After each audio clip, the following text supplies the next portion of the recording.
ஒவ்வொரு மணி நேரம் படித்த பிறகும் 15 நிமிடம் அதை திரும்ப சொல்ல வேண்டும். படிப்பது என்பது படித்துவிட்டு அடுத்ததற்கு தாவுவதல்ல. படிப்பதில் 6 கட்டமாக படிக்க வேண்டும். Reading, remembering, recapitulation, reproduction, rectification, revision என்ற 6 படிகளை படிக்க வேண்டும். இன்னும் சொல்ல போனால் முதல் முறை தயவு செய்து ஞாபகத்தில் வைக்க வேண்டும் என்று படிக்காதீர்கள். நம்முடைய ஆழ்மனம் மேல் மனத்தை காட்டிலும் வலிமையான முதல் முறை படிக்கிற போது மகிழ்ச்சியாக படியுங்கள்.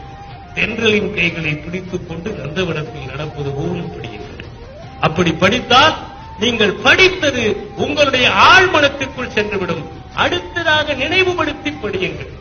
மூன்றாவதாக என்ன படித்தோம் என்பதை சொல்லிப் பாருங்கள். நான்காவதாக அப்படி நீங்கள் சொல்லி பார்த்ததை சரியாக இருக்கிறதா என்று பார்த்து பிறகு சுருக்க குறிப்புகள் எழுதுங்கள். பிறகு அது ஒரு முறை வாசியுங்கள். இப்படி வாசித்தால் வாழ்க்கையில் எதுவுமே மறக்கவே மறக்காது. மறக்கிறது என்று சொன்னால் அதற்கு காரணம் என்னவென்றால் ஆர்வமில்லாமல் படிப்பது. அதை அடுத்ததாக பல கவனச்சிதறல்கள், படிக்கிற போதே எதையோ நினைப்பது.